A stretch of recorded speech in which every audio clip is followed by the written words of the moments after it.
그거 우리 딸 유품인데요. 도자기 전시회 나들이가 이렇게 악몽이 될 줄 누가 알았을까요?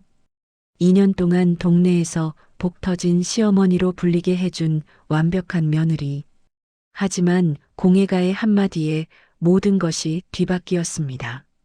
과연 며느리가 숨기고 있던 진실은 무엇일까요? 그리고 68세 시어머니는 어떻게 대처할까요? 오늘의 사연 시작합니다. 이야기 시작하기 앞서 잠시 시간을 내시어 무료 구독 버튼 눌러주세요. 여러분의 관심이 저에게 큰 힘이 됩니다. 최윤정은 교직에서 은퇴한 지 3년이 지났습니다. 남편을 먼저 떠나보내고 혼자 지내던 그에게 가장 큰 위안이 된 것은 아들 민수가 데려온 며느리 가영이었어요. 가영을 처음 만났을 때가 2년 전 봄이었습니다. 키가 크고 단정한 인상의 가영이 깊숙이 고개를 숙이며 인사했죠. 어머니, 제가 평생 모실게요. 그 한마디에 최윤정의 마음이 따뜻해졌어요. 대형 병원에서 간호사로 일하는 가영은 바쁜 일정에도 불구하고 시어머니를 정성껏 챙겼습니다. 결혼 후 가영은 최윤정의 연금 관리부터 민수의 급여까지 모든 집안 살림을 능숙하게 도맡았어요. 은행 업무며 공과금 납부며 이런저런 복잡한 일들을 가영이 척척 처리해주니 최윤정은 편할 수밖에 없었습니다. 동네 사람들은 최윤정을 볼 때마다 부러워했어요. 최 선생님은 정말 복이 터지셨네요. 저런 며느리가 어디 있어요? 마트에서 만나는 이웃들마다 한결같이 하는 말이었습니다. 특히 같은 아파트에 사는 박영자 씨는 만날 때마다 감탄했죠. 우리 며느리는 명절 때나 얼굴 보는데 가영이는 정말 다르네요. 가영은 주말이면 시어머니와 함께 시장을 보거나 병원에 갈 일이 있으면 함께 따라가 주었어요. 최윤정이 감기라도 걸리면 약국에서 약을 사다 주고 컨디션이 안 좋다고 하면 영양제까지 챙겨주었습니다. 어머니, 이거 좋다고 해서 샀어요. 가영이 비싼 홍삼 제품이나 건강식품을 사다 주면 최윤정은 고마우면서도 한편으로는 미안했어요. 간호사 월급이 넉넉하다고는 하지만 신혼부부가 이런 것까지 사주는 게 부담스러웠거든요. 그런데 가끔씩 최윤정은 미묘한 의문을 느꼈습니다. 가영이 입고 다니는 옷들이 생각보다 고급스러워 보였거든요. 백화점에서나 볼 법한 브랜드 옷들을 자주 입고 있었어요. 며칠 전에는 명품으로 보이는 새 가방을 들고 와서는 세일할 때 반값에 샀어요 라고 웃으며 말했습니다. 최윤정이 젊을 때도 그런 가방은 세일을 해도 꽤 비쌌는데 말이죠. 또 가끔 가영이 현금을 인출하는 모습을 볼 때마다 금액이 제법 컸어요. 생활비치고는 많다 싶을 정도였습니다. 하지만 최윤정은 이런 생각을 오래 하지 않으려고 했어요. 가영이 얼마나 자신을 잘 챙겨주는데 그런 의심을 품는다는 게 미안했거든요.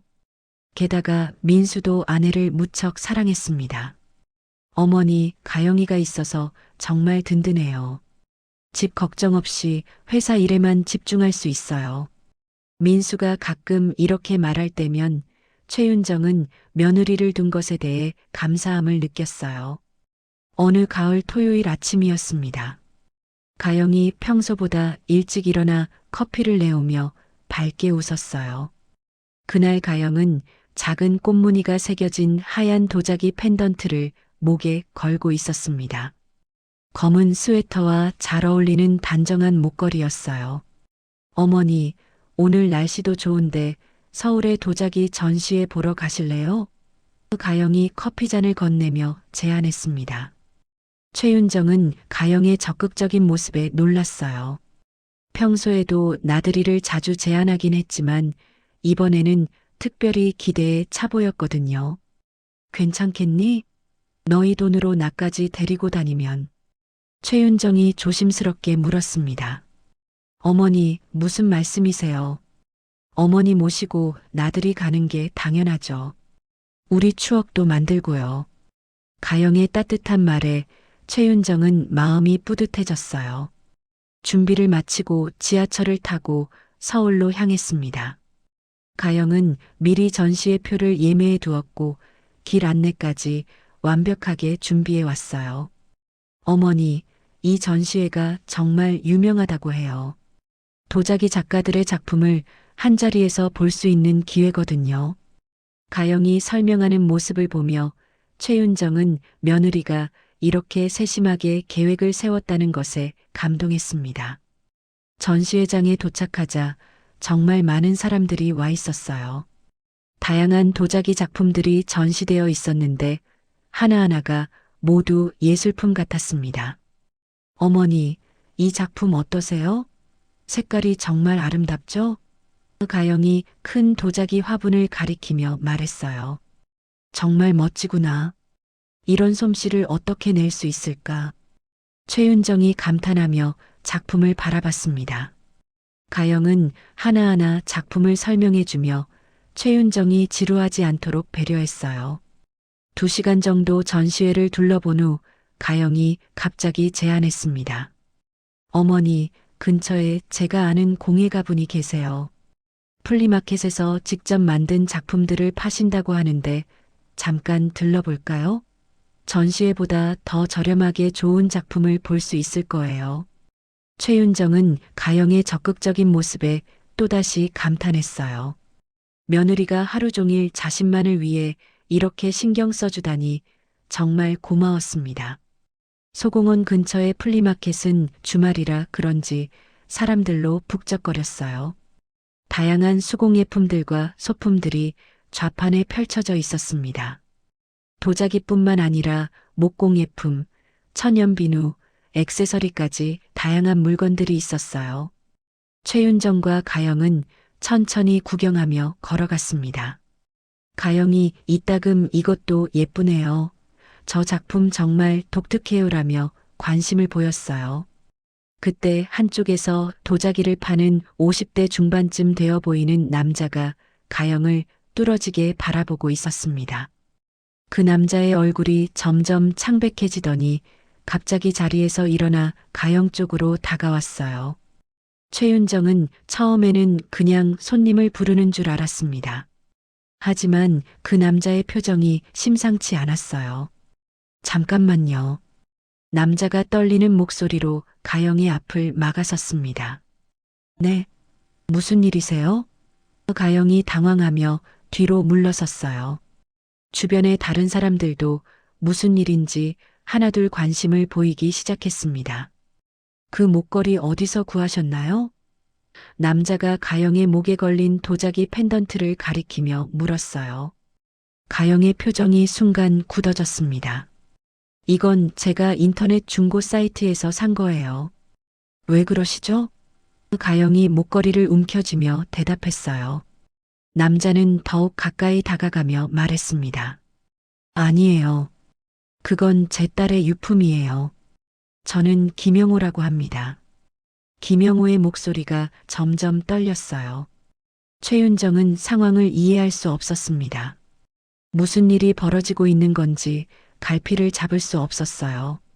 몇 년 전에 도둑맞은 제 딸의 목걸이입니다. 뒷면에 작은 글자로 시오시응 이니셜이 새겨져 있을 겁니다. 제 딸 이름의 첫 글자였거든요. 김영호가 확신에 찬 목소리로 말했어요. 가영의 얼굴이 순간 하얗게 변했습니다. 최윤정이 급히 며느리를 감싸며 나섰어요. 아저씨, 우리 며느리를 지금 도둑 취급하시는 거예요? 이게 무슨 말입니까? 하지만 김영호는 휴대폰을 꺼내더니 사진을 보여주었습니다. 경찰에 신고했던 사진이 여기 있어요. 보세요. 사진 속의 목걸이는 가영이 목에 차고 있는 것과 똑같았습니다. 크기며 모양이며 심지어 작은 흠집까지 완벽하게 일치했어요. 주변에 모인 사람들이 웅성거리기 시작했습니다. 정말 똑같네, 이상한데 하는 소리들이 들렸어요. 가영이 더욱 목걸이를 꽉 움켜쥐며 떨리는 목소리로 말했습니다. 아니에요. 이건 정말 제가 중고로 산 거라고요. 하지만 그 말이 끝나기도 전에 김영호가 단호하게 말했어요. 지금 당장 경찰을 부르겠습니다. 그 순간 가영이 갑자기 가슴을 움켜쥐며 헐떡거렸어요. 숨이 안 쉬어져요. 가영의 얼굴이 새하얗게 질렸습니다. 최윤정이 놀라서 가영의 팔을 잡으려는 순간 가영은 인파를 뚫고 달려나가기 시작했어요. 가영아, 가영아. 최윤정이 뒤를 쫓으려 했지만 사람들이 너무 많아서 가영의 모습은 금세 보이지 않았습니다. 김영호가 휴대폰으로 112에 전화를 걸었어요. 네, 경찰서죠? 도난당한 물건을 찾았는데요. 그의 목소리가 플리마켓 전체에 울려 퍼졌습니다. 주변 사람들이 점점 더 많이 모여들었어요. 저 여자 도둑이래 목걸이를 훔쳤다는데 하는 수군거림이 사방에서 들렸습니다. 최윤정은 모든 사람들의 시선을 받으며 그 자리에 홀로 서 있었어요. 어떻게 해야 할지 모르겠었습니다. 며느리는 사라져버렸고 사람들은 자신을 이상한 눈으로 바라보고 있었어요. 저 할머니가 도둑 며느리 시어머니래 참 안 됐네 하는 소리가 귓가에 맴돌았습니다. 최윤정의 다리가 후들거렸어요. 이런 일이 벌어질 줄은 꿈에도 생각하지 못했거든요. 김영호가 최윤정에게 다가와서 말했습니다. 할머니, 죄송합니다. 하지만 그 목걸이는 정말 제 딸 것이 맞아요. 제가 직접 만들어준 거거든요. 최윤정은 고개를 끄덕일 수밖에 없었어요. 사진으로 본 목걸이가 가영이 차고 있던 것과 너무나 똑같았으니까요. 하지만 도저히 이해할 수 없었습니다. 가영이 왜 그런 물건을 가지고 있었을까요? 경찰이 도착할 때까지 최윤정은 그 자리에서 기다려야 했어요. 사람들의 시선과 수군거림을 견디면서 말이죠. 평생 남에게 손가락질 받으며 살아본 적이 없는 최윤정에게는 견디기 힘든 시간이었습니다.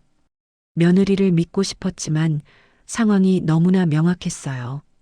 과연 가영이 무엇을 숨기고 있는 것일까요? 최윤정은 택시를 타고 혼자 집으로 돌아왔습니다. 경찰이 와서 김영호의 신고를 접수하고 가영의 인적사항을 기록했지만 정작 가영은 나타나지 않았어요. 집에 도착해서도 가영은 보이지 않았습니다. 민수는 회사 회식이 있다고 늦는다는 문자를 보내왔어요. 최윤정은 거실 소파에 털썩 앉아 하루 종일 벌어진 일들을 되돌아봤습니다. 며느리가 도둑이라니 도저히 믿을 수 없었어요. 그런데 김영호가 보여준 사진과 가영의 목걸이가 너무나 똑같았습니다. 가영이 왜 그렇게 당황하며 도망쳤을까요? 밤이 깊어도 가영은 돌아오지 않았어요. 민수가 먼저 들어왔지만 아내가 어디 있는지 모른다고 했습니다. 가영이가 친구 만나러 간다고 했는데 아직 안 왔네요. 민수는 별로 걱정하지 않는 눈치였어요. 최윤정은 아들에게 플리마켓에서 벌어진 일을 말하지 못했습니다. 어떻게 설명해야 할지 모르겠었거든요. 그날 밤 최윤정은 잠을 이루지 못했어요. 가영의 얼굴과 김영호의 말이 계속 머릿속을 맴돌았습니다. 다음 날 새벽 5시 최윤정은 더 이상 참을 수 없어서 일어났습니다. 가영은 여전히 집에 없었어요. 민수는 깊게 잠들어 있었습니다. 최윤정은 진실을 알아야 한다는 절박한 마음으로 가영의 방으로 조심스럽게 들어갔어요. 평소에는 절대 들어가지 않던 며느리 방이었습니다. 방은 깔끔하게 정리되어 있었어요. 화장대 위에는 각종 화장품들이 가지런히 놓여 있었고 옷장에는 브랜드 옷들이 가득했습니다. 최윤정은 먼저 화장대 서랍을 열어봤어요. 액세서리들과 화장품이 정리되어 있었지만 특별한 건 없었습니다. 그 다음 옷장 서랍을 하나씩 열어봤어요. 속옷이며 양말이며 평범한 것들 뿐이었습니다. 그런데 맨 아래 서랍을 열었을 때 뭔가 이상했어요. 서랍이 생각보다 얕았거든요. 최윤정이 손으로 만져보니 바닥에 나무판이 하나 더 있었습니다. 그 판을 들어 올리자 숨겨진 공간이 나타났어요. 그 안에는 여러 장의 종이들이 들어 있었습니다. 전당포 영수증들이었어요. 18K 다이아 반지 맡김, 골드 팔찌 500만 원, 명품 시계 700만 원 이런 내용들이 적혀 있었습니다. 최윤정의 손이 떨렸어요. 그런데 더 놀라운 건 영수증에 적힌 이름이었습니다. 한가영이 아니라 한서윤이라고 되어 있었거든요. 최윤정은 영수증들을 하나하나 확인해 봤어요. 모두 한서윤이라는 이름으로 되어 있었습니다. 영수증들의 날짜를 보니 더욱 이상했어요. 가영과 민수가 결혼 준비를 하던 시기와 정확히 겹쳤습니다. 결혼식 한 달 전, 신혼집 구할 때, 혼수 준비할 때 이런 시기들이었어요. 최윤정은 소름이 끼쳤습니다. 가영이 혼수로 가져온 그 비싼 물건들이 혹시 이런 식으로 마련한 돈으로 산 것일까요? 아니면 애초에 불법적인 방법으로 얻은 물건들을 현금으로 바꾼 것일까요? 중고거래 앱 캡처 화면들도 있었어요. 명품 가방이며 액세서리며 비싼 물건들을 파는 내용들이었습니다. 그런데 이것도 모두 한서윤이라는 이름으로 되어 있었어요. 택배 송장들도 마찬가지였습니다. 받는 사람은 한가영인데 보내는 사람은 한서윤이었어요. 도대체 한서윤이 누구일까요? 설마 가영의 본명일까요? 최윤정은 확인해야 했습니다. 민수의 방으로 가서 결혼 준비할 때 모아둔 서류처를 찾았어요. 가족관계 증명서와 신분증 사본들이 들어 있었습니다. 가영의 신분증 사본을 보는 순간 최윤정은 더욱 충격을 받았어요. 개명 전 이름이 분명히 한서윤이라고 적혀 있었거든요. 가영이 결혼 전에 이름을 바꾼 것이었습니다. 왜 이름을 바꿨을까요? 무엇을 숨기려고 했을까요? 모든 증거들을 다시 원래 자리에 정리해 놓고 최윤정은 거실로 나왔습니다. 머릿속이 복잡했어요. 이 정도 증거만으로는 가영을 완전히 몰아낼 수 없을 것 같았습니다. 게다가 민수에게 이런 충격적인 사실을 어떻게 말해야 할지 모르겠었어요. 아들이 받을 상처를 생각하니 가슴이 아팠습니다. 더 확실한 증거가 필요했어요. 움직일 수 없는 결정적인 증거 말입니다. 최윤정은 가영의 행동을 녹화할 방법을 생각해 봤습니다. 요즘에는 작은 녹음기나 카메라들이 많다고 들었어요. 그런 것들로 가영이 무엇을 하는지 확인할 수 있을 것 같았습니다.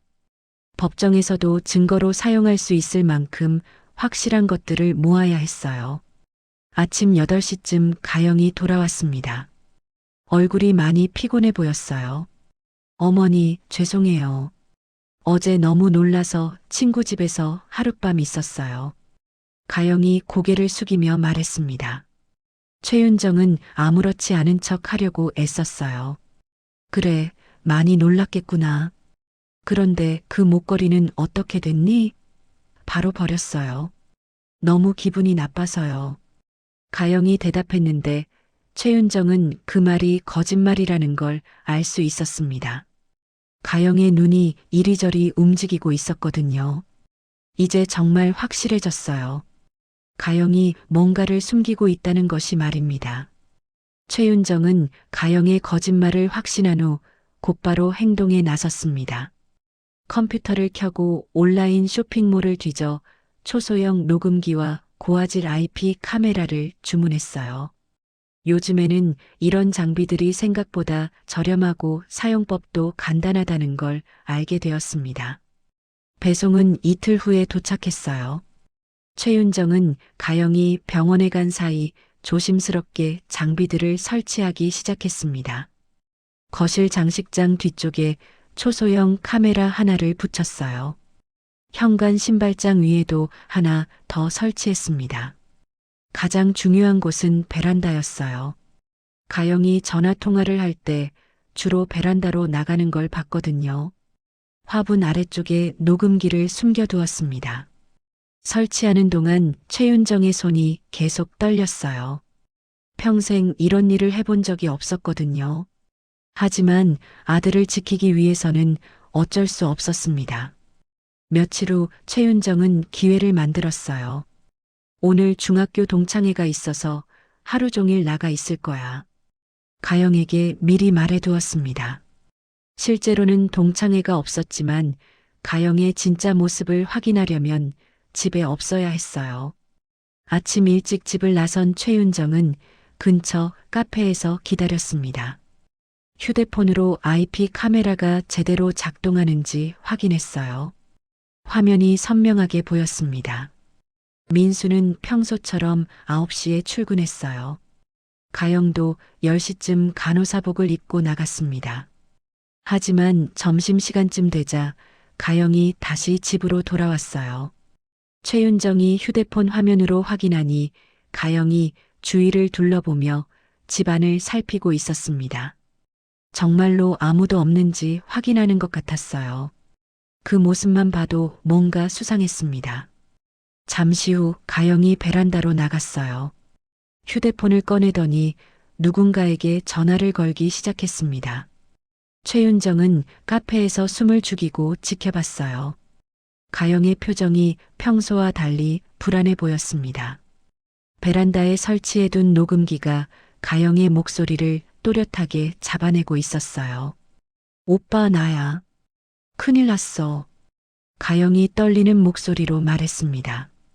그 목걸이 일 때문에 시어머니가 이상하게 의심하고 있어. 자꾸 떠보는 것 같아.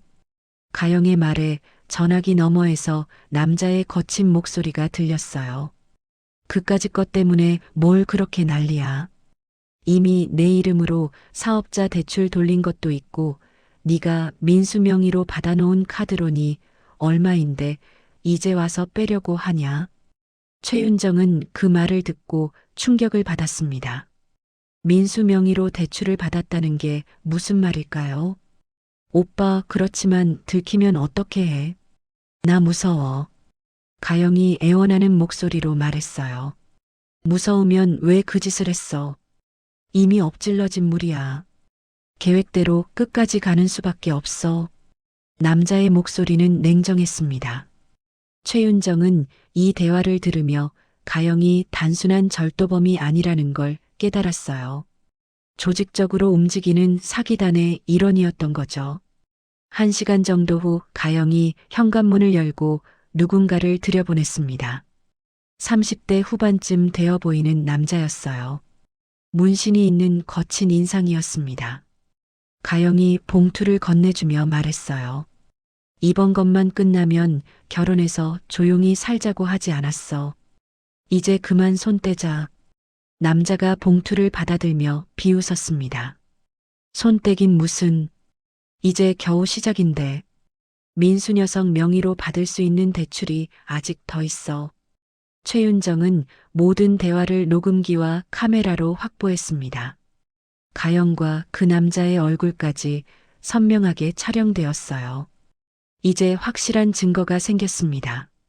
가영이 민수와의 결혼 자체를 계획적인 범죄로 이용하고 있었던 거예요. 민수 명의의 대출과 카드론까지 받아내고 있었다니 정말 끔찍한 일이었습니다. 남자가 나간 후 가영은 다시 베란다에서 전화를 걸었어요. 언니 나야. 혹시 목걸이 처분할 곳 있어? 빨리 없애야 할 것 같아. 가영이 다른 누군가와 통화하고 있었습니다. 정말로 조직적인 범죄 집단이었던 거예요. 최윤정은 더 이상 참을 수 없었습니다. 아들이 이런 위험에 빠져 있다는 걸 깨달으니 분노가 치밀어 올랐어요. 저녁에 집으로 돌아온 최윤정은 평소처럼 행동했습니다. 가영도 아무 일 없었다는 듯이 저녁을 준비하고 있었어요. 어머니, 동창회 어떠셨어요? 가영이 웃으며 물었습니다. 최윤정은 억지로 웃으며 대답했어요. 좋았어. 오랜만에 만난 친구들이 많더라. 하지만 마음속으로는 복수의 계획을 세우고 있었습니다. 며칠 후가 최윤정의 생일이었어요. 평소 같으면 조용히 넘어갔겠지만 이번에는 달랐습니다. 가영의 모든 범죄 증거를 그날 저녁 식사 자리에서 공개하기로 했어요. 민수가 받을 충격을 최소화하면서도 가영에게는 반격할 여지를 주지 않는 완벽한 계획이었습니다. 모든 증거를 USB에 정리하고 전당포 영수증들도 출력해 두었어요. 이제 가영의 가면을 벗길 시간이 왔습니다.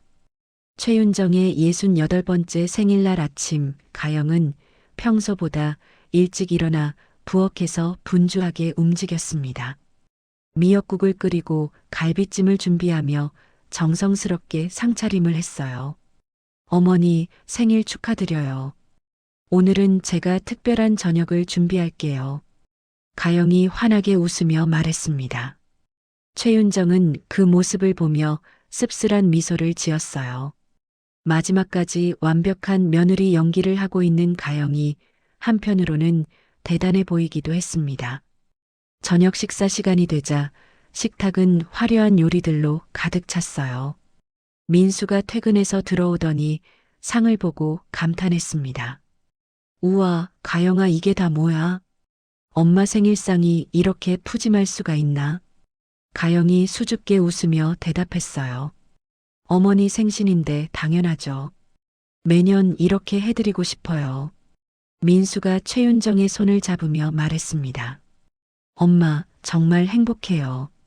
엄마와 아내가 있어서 세상에서 가장 행복한 아들인 것 같아요. 최윤정은 아들의 순수한 얼굴을 바라보며 가슴이 아팠습니다. 곧 이 행복한 표정이 사라질 텐데 말이에요. 하지만 더 이상 미룰 수는 없었어요. 진실을 알려주는 게 아들을 위한 일이었습니다. 식사가 어느 정도 진행된 후 최윤정이 자리에서 일어났어요. 잠깐만, 내가 준비한 게 있어. 최윤정은 방에서 미리 준비해둔 것들을 가져왔습니다. USB 하나와 출력된 서류들, 그리고 사진들이었어요. 최윤정이 그것들을 식탁 위에 차례대로 놓자 민수와 가영의 표정이 변했습니다. 이게 뭐예요? 민수가 당황하며 물었어요. 가영의 얼굴은 이미 하얗게 질려 있었습니다. 최윤정이 침착한 목소리로 말했어요. 가영아, 이 서류들이 무엇을 의미하는지, 그리고 이 통화 녹음 속의 남자는 누구인지 내 입으로 직접 설명할 기회를 주겠다. 어머니, 무슨 말씀이세요? 가영이 떨리는 목소리로 물었습니다. 최윤정은 리모컨을 들어 거실 TV를 켰어요. USB를 연결하고 녹음 파일을 재생했습니다. 오빠, 나야. 큰일 났어. 가영의 목소리가 거실에 울려 퍼졌어요. 이어서 남자의 거친 목소리가 나왔습니다. 네가 민수 명의로 받아놓은 카드론이 얼마인데 이제 와서 빼려고 하냐? 민수가 충격을 받아 젓가락을 떨어뜨렸어요. 녹음이 계속 재생되자 가영이 공범들과 나눈 모든 대화가 공개되었습니다. 절도 행각과 사기 계획, 그리고 민수를 이용한 대출 얘기까지 모든 게 다 들어 있었어요. 민수의 얼굴에서 핏기가 완전히 사라졌습니다. 가영아, 이게 정말 내 목소리야? 민수가 믿을 수 없다는 듯이 물었어요. 가영은 아무 말도 하지 못하고 떨고만 있었습니다. 이어서 화면에는 가영이 공범에게 현금을 건네는 영상이 나왔어요. 선명하게 촬영된 가영의 얼굴과 남자의 모습이 TV에 그대로 보였습니다. 그 다음에는 한서윤 명의의 전당포 영수증들이 화면에 나타났어요. 이 한서윤이라는 사람이 바로 너구나. 최윤정이 차갑게 말했습니다. 마지막으로는 김영우가 보여준 도난 신고서와 목걸이 사진이 나왔어요. 가영이 갑자기 소리쳤습니다. 이건 조작된 거예요. 시어머니가 저를 쫓아내려고 악의적으로 만든 거라고요. 하지만 목걸이 사진에서 특정 흠집까지 확인되자 가영은 더 이상 변명할 수 없었어요. 결국 가영이 무릎을 꿇고 울부짖기 시작했습니다. 죄송해요. 정말 죄송해요. 민수는 너무 충격을 받아서 자리에서 일어나지도 못했어요.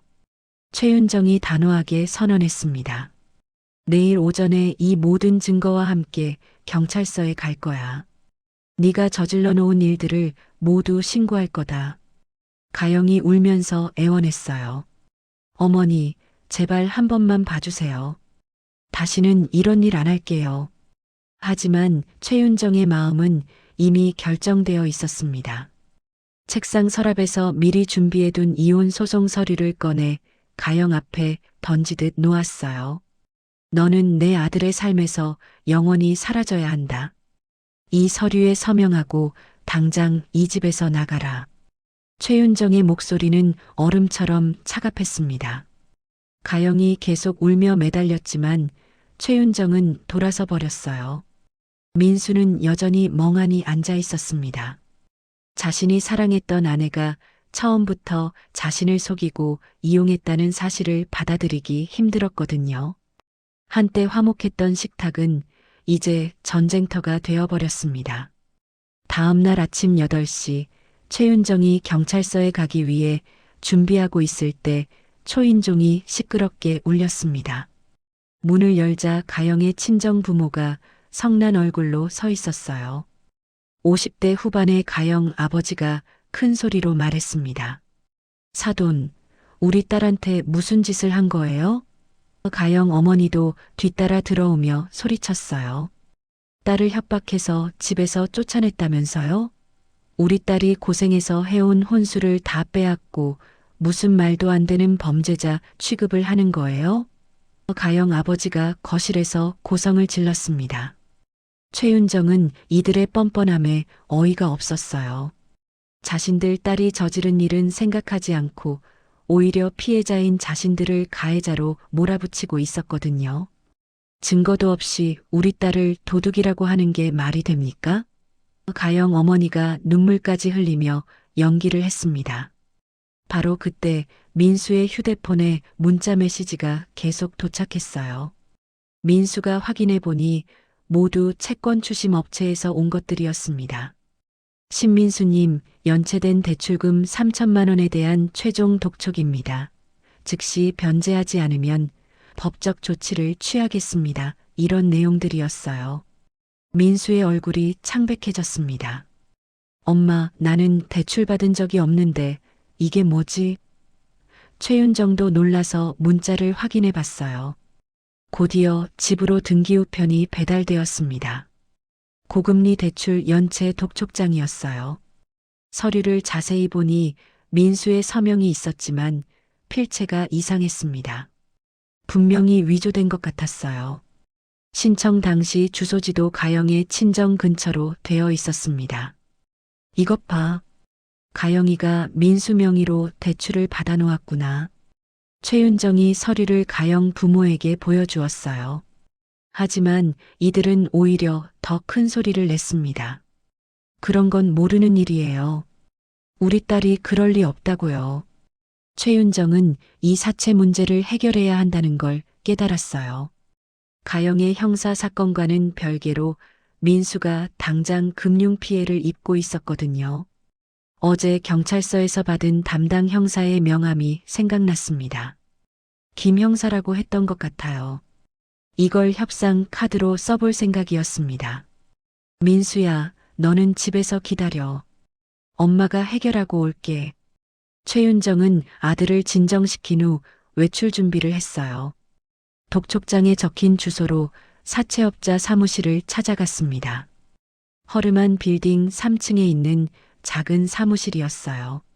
삼성금융이라는 간판이 걸려 있었지만 실제로는 사채업체였습니다. 최윤정은 몰래 휴대폰 녹음기를 켜고 들어갔어요. 김두만 대표님 계세요? 50대 남자가 나왔습니다. 저는 신민수 어머니입니다. 김두만이 최윤정을 보더니 냉소적으로 웃었어요. 아, 돈 갚으러 오셨나요? 제 아들이 언제 여기서 돈을 빌렸나요? 최윤정이 당당하게 물었습니다. 김두만이 서류를 꺼내며 말했어요. 여기 서명도 있고 신분증 사본도 있는데 뭘 더 원하세요? 최윤정이 서류를 보더니 단호하게 말했습니다. 이 서명은 위조된 겁니다. 본인 확인 절차를 제대로 하지 않고 위조된 서류로 대출을 해준 당신들도 사기 공범이에요. 김두만의 표정이 변했습니다. 뭔 소리를 하는 거예요? 최윤정이 더욱 당당하게 말했어요. 제 며느리가 현재 상습 절도와 사기 혐의로 경찰 조사를 받고 있습니다. 담당 형사는 김 형사고요. 이 대출건도 곧 수사기관에 넘어갈 겁니다. 김두만의 얼굴이 점점 굳어졌어요. 당신들이 제대로 된 금융업체라면 이런 위조 서류를 받을 리가 없잖아요. 최윤정은 계속 압박했습니다. 불법 대출업체가 형사사건에 연루되면 어떻게 되는지 아시죠? 당신들도 함께 조사받게 될 겁니다.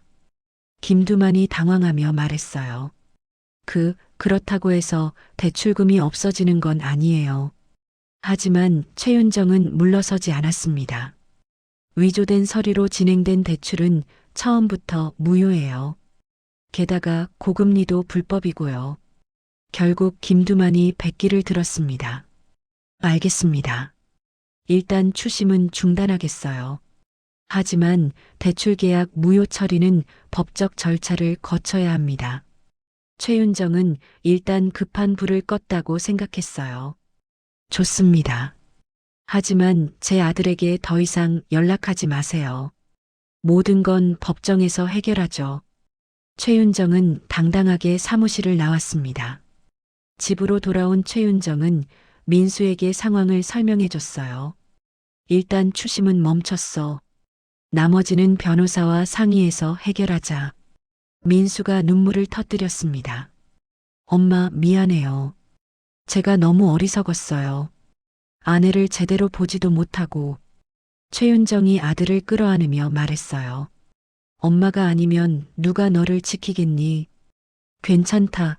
이제 모든 게 해결될 거야. 모자는 서로 끌어안고 함께 울었습니다.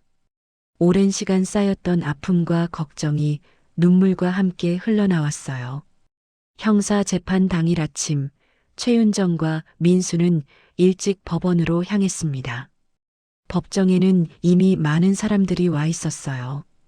김영호 씨를 비롯해 가영에게 피해를 입은 다른 사람들도 증인으로 참석했습니다. 가영은 수갑을 찬 채 피고석에 앉아 있었어요. 얼굴이 많이 야위어 보였지만 최윤정은 동정심을 느끼지 않았습니다. 판사가 입정하자 법정이 조용해졌어요. 검사가 가영의 범죄 내역을 낭독했습니다. 피고인 한가영은 상습절도, 사기, 타인명의 부정사용 등의 혐의로 기소되었습니다. 이어서 김영호 씨가 증인석에 섰어요. 제 딸이 죽기 전에 마지막으로 차고 있던 목걸이였습니다. 그걸 도둑맞고 나서 너무 괴로웠는데 우연히 찾게 되었어요. 김영호의 목소리가 떨렸습니다. 다른 피해자들도 차례로 증언했어요. 가영의 범죄로 인해 얼마나 고통받았는지 생생하게 말했습니다. 가영의 공범인 옛 남자친구도 함께 재판을 받았어요. 그는 주범으로 분류되어 가중 처벌을 받게 되었습니다. 최윤정이 녹음한 통화 내용과 영상들이 결정적인 증거가 되었어요. 판사가 최종 판결을 내렸습니다. 피고인 한가영에게 징역 2년 6개월을 선고합니다. 공범에게는 징역 4년을 선고합니다. 가영이 고개를 떨구고 울기 시작했어요. 판결이 끝나자 방청석에서 가영의 부모가 갑자기 일어섰습니다. 이게 무슨 말도 안 되는 판결이에요. 가영 아버지가 소리쳤어요. 저 할머니가 우리 딸 인생을 망쳤어요.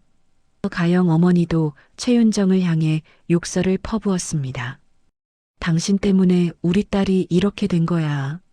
법정 경위들이 달려와서 이들을 제지했어요. 결국 가영 부모는 법정에서 강제로 끌려나갔습니다. 일주일 후 이혼 재판이 열렸습니다. 민수가 가영을 상대로 이혼 소송을 제기한 거예요. 판사는 명확하게 판결했습니다. 혼인 파탄의 전적인 책임은 피고인 한가영에게 있습니다. 따라서 재산 분할 요구를 전면 기각합니다. 가영의 변호사가 항변했지만 받아들여지지 않았어요. 오히려 판사는 가영에게 민수에게 위자료 5천만 원을 지급하라고 명령했습니다. 하지만 가영에게는 당장 갚을 돈이 없었어요. 그때 민수 측 변호사가 중요한 지적을 했습니다. 피고인이 결혼 당시 가져온 명품들이 범죄 수익일 가능성이 높습니다. 명품 가방, 시계, 액세서리 등을 압류해서 위자료로 충당해야 합니다. 재판부는 이 제안을 받아들였어요. 피고인이 혼수 명목으로 가져온 고가 품목들을 압류하여 위자료의 일부로 충당하도록 명령합니다. 최윤정과 민수는 실질적인 보상을 확보할 수 있었어요. 가영이 가져온 명품들의 가치가 상당했거든요. 하지만 가영의 부모는 패배를 인정하지 않았습니다. 곧바로 최윤정 모자를 상대로 손해배상 소송을 제기했어요. 우리 딸에게 정신적 피해를 줬다는 황당한 주장이었습니다. 가영 아버지는 민수의 회사 앞에서 피켓 시위까지 벌였어요. 사위가 딸을 폭행했다는 거짓 내용이 적힌 피켓을 들고 서 있었습니다. 민수의 회사 동료들이 이 모습을 보고 수군거렸어요. 민수는 회사에 다니기 힘들어졌습니다. 최윤정은 더 이상 참을 수 없었어요. 변호사와 상의해서 가영 부모를 명예훼손, 무고, 업무방해죄로 맞고소했습니다. 이런 불법 행동을 그냥 둘 수는 없어요. 최윤정의 목소리는 단호했습니다. 변호사도 승산이 있다고 했어요. 몇 달 후 가영 부모도 법정에 서게 되었습니다. 거짓 피켓 시위와 무리한 소송에 대해 벌금형을 선고받았어요. 소송 비용과 벌금 부담이 너무 커서 이들은 살던 집까지 경매에 넘어갈 위기에 처했습니다. 결국 모든 것을 잃게 된 거죠. 최윤정은 이들의 처참한 결과를 보며 인과응보라고 생각했어요. 모든 법정 다툼이 끝난 어느 날 저녁 민수가 집으로 돌아와 말했습니다. 엄마, 이 집에서 계속 살기가 힘들어요. 너무 많은 나쁜 기억들이 있어서요. 민수의 얼굴에는 깊은 피로가 보였어요. 이 모든 악몽의 장소에서 벗어나서 새로 시작하고 싶어요. 어디든 좋으니까 조용한 곳으로 이사 가면 안 될까요? 최윤정은 아들의 마음을 이해했습니다. 정말로 새로운 시작이 필요한 때였어요. 모든 법정 싸움이 끝나고 한 달 후 최윤정과 민수는 인천 아파트를 정리하기 시작했습니다. 민수가 예전부터 자주 말했던 강원도 동해안 바닷가 마을의 작은 주택을 구입하기로 했어요. 엄마, 바다가 보이는 곳에서 살면 마음이 편해질 것 같아요. 민수의 말에 최윤정도 동의했습니다. 도시의 복잡함을 떠나 조용한 곳에서 새 출발을 하고 싶었어요. 이사한 마을은 정말 평화로웠습니다. 집 앞으로는 푸른 바다가 펼쳐져 있고 뒤로는 작은 산이 둘러싸고 있었어요.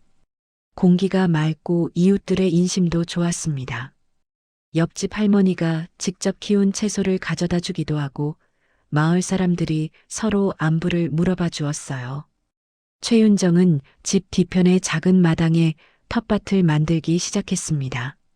흙을 만지며 상추며 토마토며 여러 채소를 심으니 마음이 차츰 평온해졌어요. 민수는 주중에는 서울까지 출퇴근하느라 힘들었지만 주말이면 텃밭 일에 열중했습니다. 낡은 집을 수리하고 마당을 정리하며 땀을 흘리는 모습이 예전과 달라 보였어요. 엄마, 이렇게 몸을 움직이고 있으니까 비로소 살아있는 느낌이 들어요. 민수의 얼굴에서 어두웠던 그림자가 사라지고 있었습니다. 바다바람과 흙냄새가 상처받은 마음을 천천히 치유해주고 있었어요. 몇 달 후 김영호 씨로부터 연락이 왔습니다. 최 선생님, 제 둘째 딸 은지가 강릉에 도자기 공방을 열게 되었어요. 언니 기억을 살려서 새로운 시작을 하려고 합니다. 김영호의 목소리가 밝아져 있었어요. 선생님께서 목걸이를 찾아주신 덕분에 저희 가족이 다시 일어설 힘을 얻었습니다. 시간 되시면 한번 놀러 오세요. 어느 토요일 오후 도은지가 직접 최윤정의 집을 찾아왔습니다. 손에는 자신이 직접 만든 도자기 그릇들과 강릉에서 가져온 신선한 해산물이 들려 있었어요. 아주머니, 안녕하세요. 저는 김영호 씨의 둘째 딸 은지예요. 도은지가 환하게 웃으며 인사했습니다. 최윤정은 도은지의 맑고 진실된 눈빛을 보며 마음이 따뜻해졌어요. 가영과는 완전히 다른 종류의 신뢰감이 느껴졌습니다. 아주머니 덕분에 저희 가족이 언니의 유품을 되찾을 수 있었고 아버지도 다시 웃으실 수 있게 되었어요. 도은지가 진심으로 감사 인사를 전했습니다. 언니가 좋아했던 도자기를 만들면서 새로운 시작을 하려고 해요. 공방에 언니의 목걸이도 전시해 두었어요. 최윤정은 도은지의 말을 들으며 깊은 공감을 느꼈어요. 서로 다른 아픔을 겪었지만 그것을 극복하고 새로운 삶을 시작하려는 마음이 같았거든요. 민수가 텃밭에서 돌아오자 도은지와 자연스럽게 대화를 나누었습니다. 도은지는 도시의 화려함과는 거리가 멀었지만 소박하고 단단한 성품을 지니고 있었어요. 민수는 도은지와 함께 텃밭을 구경시켜주고 해변을 산책하며 조심스럽게 마음을 열어갔습니다. 은지 씨, 도자기 만드는 일이 재미있으세요? 네, 언니가 좋아했던 일이기도 하고 흙으로 뭔가를 만들어내는 게 정말 좋아요. 두 사람의 대화를 들으며 최윤정은 흐뭇했어요. 몇 주가 지나자 민수와 도은지는 자주 만나게 되었습니다. 도은지가 주말마다 바닷가 마을을 찾아와서 텃밭 일을 도와주고 함께 바닷가를 걸었어요. 민수의 얼굴에서 예전의 불안감과 상처가 완전히 사라져갔습니다. 도은지를 볼 때마다 짓는 환한 미소를 보며 최윤정은 깊은 안도감을 느꼈어요. 아들이 다시 사랑할 수 있게 된 것 같아서 기뻤습니다. 저녁 무렵 바다 위로 노을이 붉게 물들 때면 최윤정은 마당 벤치에 앉아 생각에 잠겼습니다. 가영 때문에 겪었던 모든 고통과 싸움이 헛된 것이 아니었다는 걸 깨달았어요. 그 시련을 통해 아들을 지켜낼 수 있었고 진짜 가족의 소중함을 알게 되었습니다. 이 평화로운 바닷가 마을에서 모든 것을 잃을 뻔했던 모자에게 주어진 두 번째 기회였어요. 파도 소리를 들으며 최윤정은 진정한 치유가 시작되었음을 느꼈습니다. 늦은 봄 저녁, 바다 위로 주황색 노을이 길게 물들어 있었습니다. 마당 텃밭에는 최윤정이 정성껏 심은 상추와 토마토 모종들이 파도 소리에 맞춰 부드럽게 흔들리고 있었어요.